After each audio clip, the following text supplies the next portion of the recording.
Please like, comment, and subscribe. Wonderful. As I say, like expanding can be frightening. It is frightening for everyone because we have to face our blockages. And our blockages is basically our own resistance. And when we resist something, we have created a story of fear. So we always have to conquer our fear. And this is why it's so difficult to grow because, oh, if it's that wonderful, why don't we all do it all the time? Because we have fear. When we have resistance, we justify it by suffering, by fear. So we have to work our way through it. And we have to come to the place where it's worth it. Because, it's just like at the gym. If you were just placed in the gym and you have to lift weights, all you can feel is the pain. It's all you can relate to. And it's like, why? Because you're not connecting to the results you will be getting in the future. And if you don't want those results, why should you do it? And you won't. The pain will only be acceptable to you when the goal is worth it.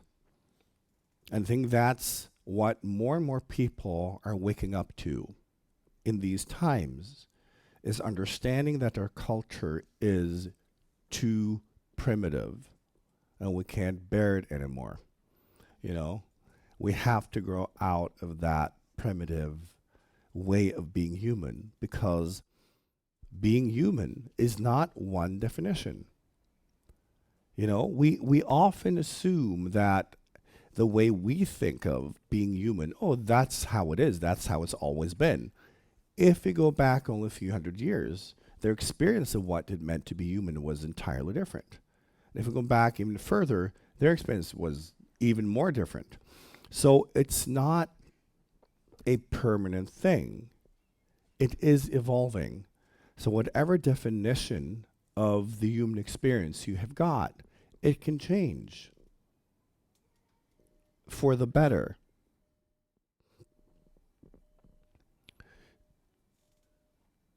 So we need to challenge all the stories, all the definitions, and understand that we're not limited by the current understanding of the human life form.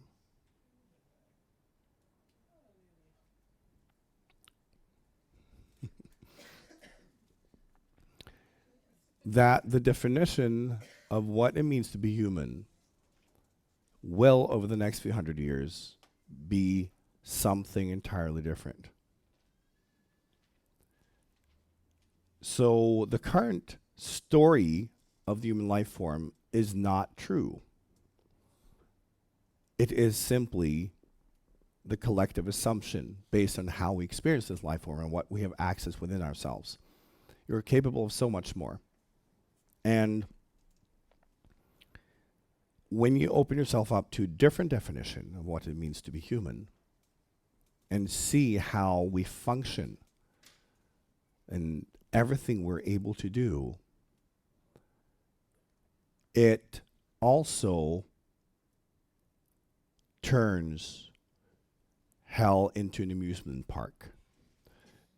Because I've talked a lot about the illusion of religions and how religions have basically been a way for people to escape or create the stories that life is terrible, it's pain, it's suffering, but on the other side, it's better.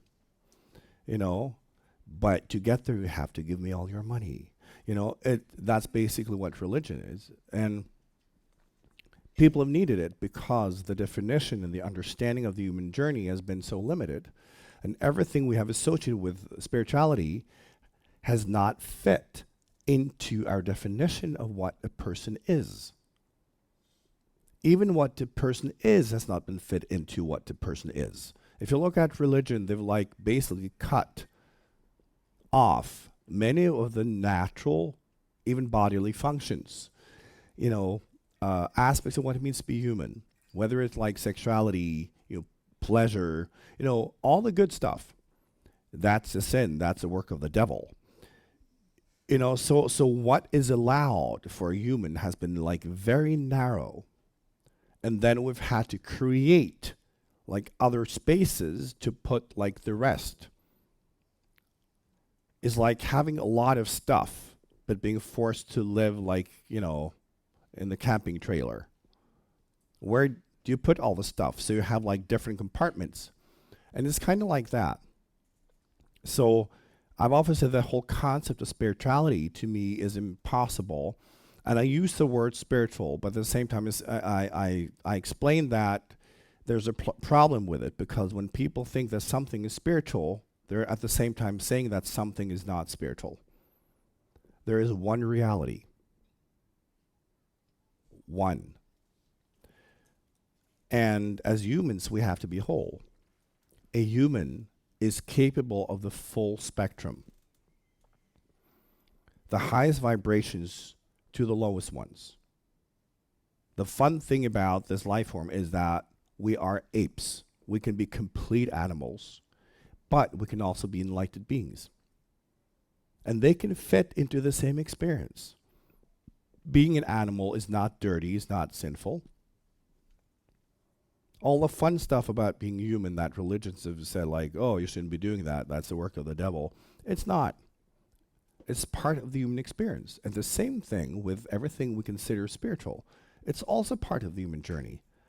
We need to expand our understanding of the human experience and what a human is. A human is absolutely wonderful. And for humans to incarnate more fully and open up the potential of what this life form actually can be, it turns it into this fantastic amusement park. And think of, like, as I said, science has discovered about 20 senses, and they're just getting started. We can expand and expand and expand. And part of this is now connecting ourselves to life, to nature, all other life forms, and communicate and see them and let them see us, and be part of this wonderful family of this planet, and then also other planets, because, they're there too, and they're also here.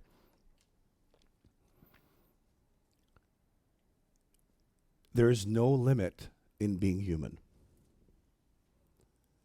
It's how we define the human experience that limits us. And that has built the idea that spirituality is something else.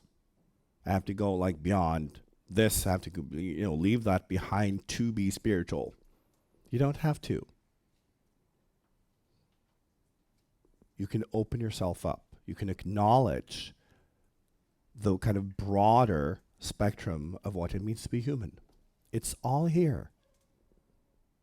Embrace it, have fun with it. And learn to see yourself as a human with a full spectrum, going from the highest consciousness to the lowest. And it all fits, just like you have the darkest colors to the lightest one. They can all fit together in the same painting. There's no such thing as a wrong color or a dirty color or a sinful color. They're just colors. We express, we have fun. And the more we play, the more we allow ourselves to be part of life. And life will be part of us. We have to grow out of that sense of being disconnected from everything. That we humans live in our own bubble. Because we don't. We think we do. But opening up the way we're working on this weekend will burst that bubble. And hopefully that's something that will change you forever. And something that can also assist you in impacting others. Being human is not a lonely experience. When people tell me that they're lonely, I sometimes don't know what to say, because it's like the most stupid thing one can ever say. It's not possible. As I say, even in your body, you have more microbes than you have cells. Those are individuals. There is life everywhere. Everything is consciousness. Your clothes are materials. You know, they're like atoms, there's like structures. All that is vibration. All that is consciousness. Your furniture, your home, like everything around you is alive. Absolutely everything is alive. Nothing in existence is not alive. And then people have the arrogance to say that they're lonely, which basically just a way to say, I'm completely blind and deaf, and I'm pushing everything away so I can feel sorry for myself. It's the top of human arrogance. And then we talk about loneliness as if it's real. It's simply arrogance.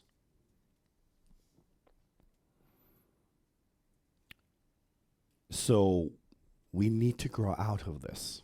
It's silly.